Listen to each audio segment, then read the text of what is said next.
the story which I understood, right? So there's a person named Sindbad the sailor, right?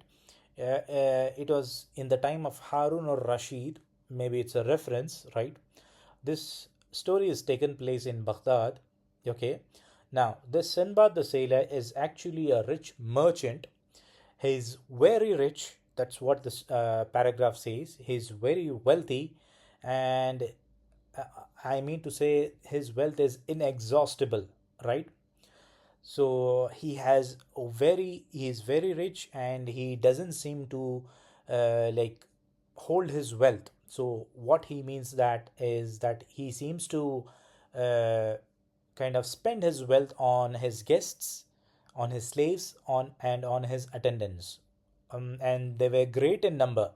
So he has more number of slaves and attendants, and he has a big garden which is spacious and beautiful, and his house is kind of filled with all the luxury he wants, right?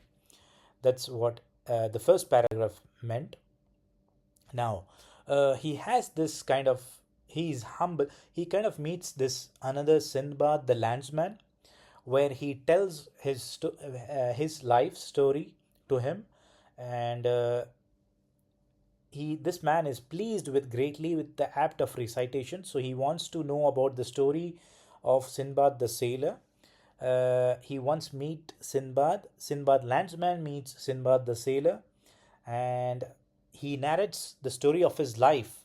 So this Sinbad the sailor has kind of multiple adventures with him, and he wants to tell the story to this Sinbad the landsman. Right? That's what the second paragraph means.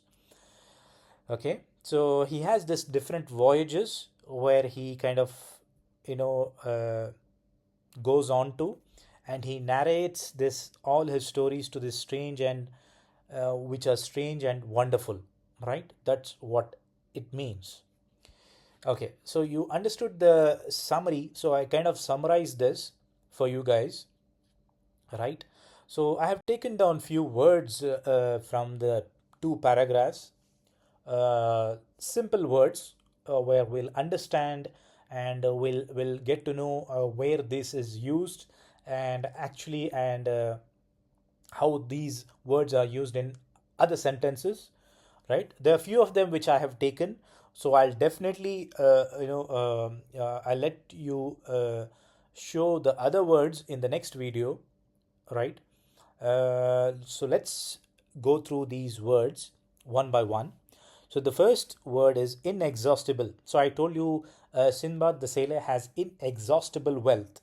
So what inexhaustible mean refers to is something existing in such vast abundance that it cannot be used up, consumed, or depleted. So it is so vast. So he has this wealth. His wealth is so vast that it it doesn't exhaust. So even his next generations uses that wealth. So it is inexhaustible, right? I hope you understood that reference. It is in abundance. It is more.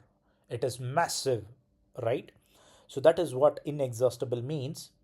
Okay, and let's see how that could be used in other sentences.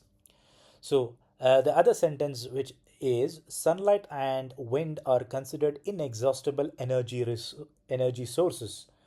So you can easily understand in this sentence that sunlight and wind are the two things which are inexhaustible, right? They never exhaust. They never ever exhaust. Sunlight and wind, right? So inexhaustible means that it doesn't get depleted. It is very vast. It is in abundance. So that what it means. It describes resources that seem to last forever. As I told you, this his source resources last forever. Example, which I told you, is sunlight and wind. Right? They are tireless energy, and they don't exhaust. Okay. So the common synonyms for inexhaustible is limitless, infinite, endless, boundless, and untiring, right? So that's what it means. A few other examples I would say is the library offers an inexhaustible supply of information. Right? You know library, right? You have like multiple books over there, and you will get inexhaustible knowledge with those books, right? So it is inexhaustible information which you get with those books, right? That is other example. And the other example is she has an inexhaustible amount of patience with her students, right? So there's a teacher and she is very patient with her students. So she has so much patience that it is inexhaustible, right? That's what it means. I hope it's clear for you guys. So inexhaustible means abundance, vast, which doesn't get depleted. It is never gets exhausted, right? That is what it means, inexhaustible. Let's go to another word, entertainments, right? Now, entertainment, it is very easy to understand. Entertainment refers to activities, performances, or shows designed to amuse, divert, or hold the attention of an audience, right? So, for example, you can take it in your daily life, right? You watch YouTube videos, like funny YouTube videos, to get entertained, right? You get entertained through those funny YouTube videos. So that's what entertainment means, where you hold on to the attention of an audience, right?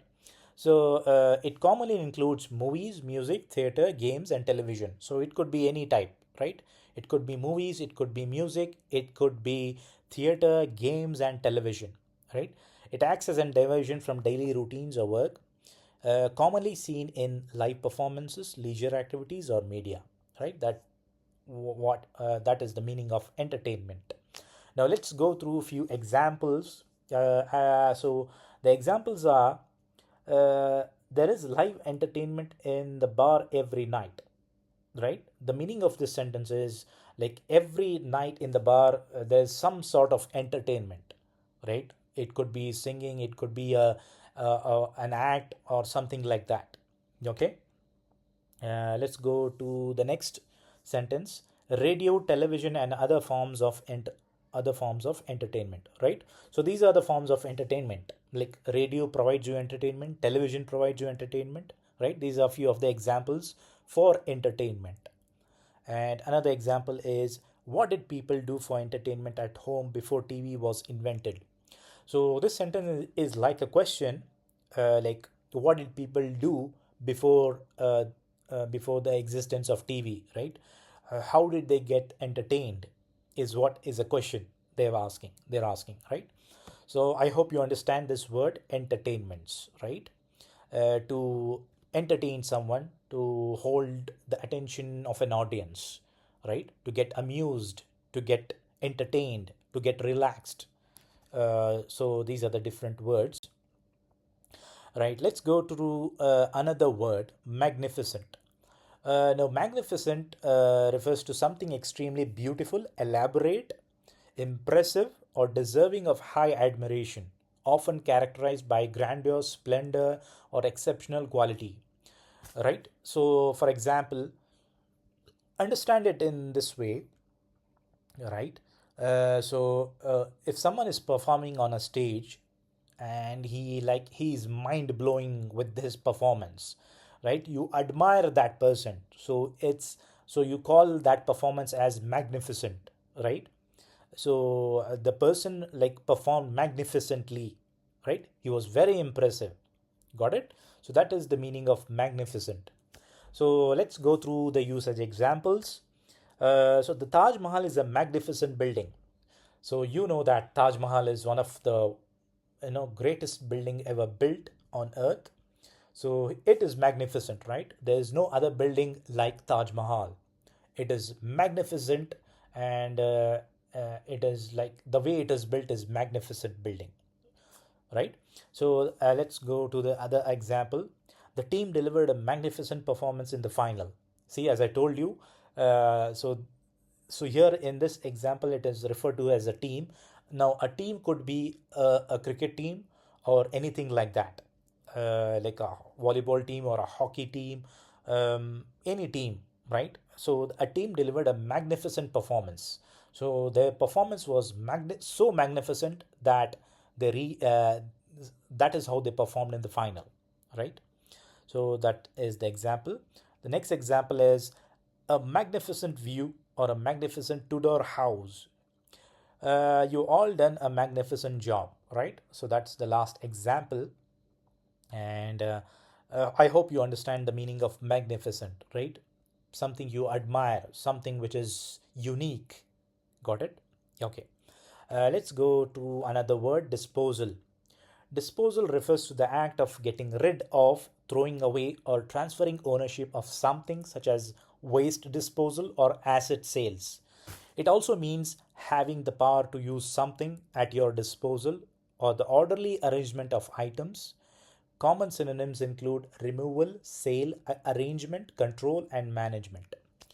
Okay, so disposal is something like you dispose of, right? You want to get rid of something. You want to get rid of the old bag. You want to get rid of plastic bottles, right? I hope you understood that reference. Okay, so let's go through the usage examples. The hazardous waste disposal process is strictly regulated, right? So in this sentence, it is talking about a waste disposal, right? The dirty things which you dispose of very quickly, so because it is hazardous to the health, right? The next example is the disposal of troops along the ridge was key to the strategy.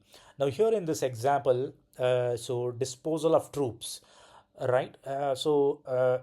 Consider like this: like there's an army which is disposed on the ridge, like they are disposing on some place due to the strategy, right?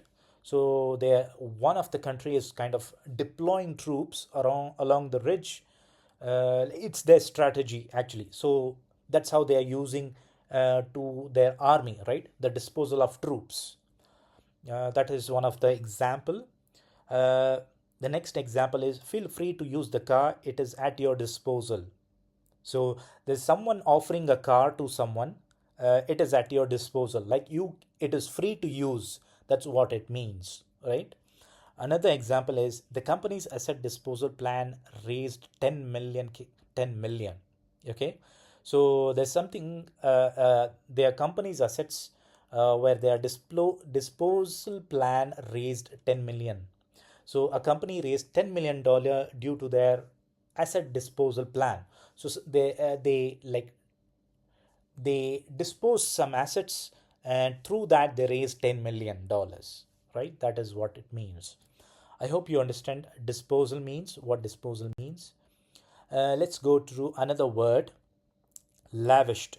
Lavished is the past tense of lavish, meaning to bestow, spend, or give something like praise, money, or attention in great amounts, often extravagantly or without restriction.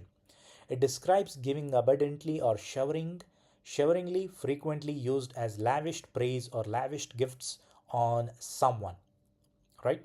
So lavished means lavish could be like you could spend something lavishly. There's something like you have like abundance of money and you spend that money lavishly on your like for shopping. It could mean that. And let's go through a few of other examples where you could understand it very clearly, right? The other example is she lavished her grandchildren with expensive toys, right? So there's this grandmother who has more wealth. So she lavished her grandchildren with expensive toys, right? So lavish means something like you have more wealth and you want to lavished. You want to spend that on. She spent on that on her grandchildren. Praise was lavished on the project by the committee. Here is a great example. Praise was lavished. Like praise is abundance, right? So you can lavish praise on the project, right? So lavished means praise. You have praise in abundance, and you kind of lavished on that project. Got it? So the next example is they lavished attention on their guests, right? There's the same example. They lavished attention, like they have something in abundance, so they lavished attention to on their guests, like they gave more attention to their guests, is what that means. So I hope you understand lavished meaning, and that was it, guys. So that was a short video which I kind of made for you guys. So as I told you, so we'll learn English together, and so that we could learn it quickly, be and get fluent in English. So and tomorrow I'll bring you more videos like this. So I'll continue the story, Sinbad the Sailor. So there are more to come. Stay tuned to my videos, and I'll hopefully bring you more of these videos regularly. So that's it for today, guys, and I deeply request you to subscribe to my channel, share and subscribe, and hopefully I'll see you again tomorrow. Stay tuned. Thank you, guys. Bye bye.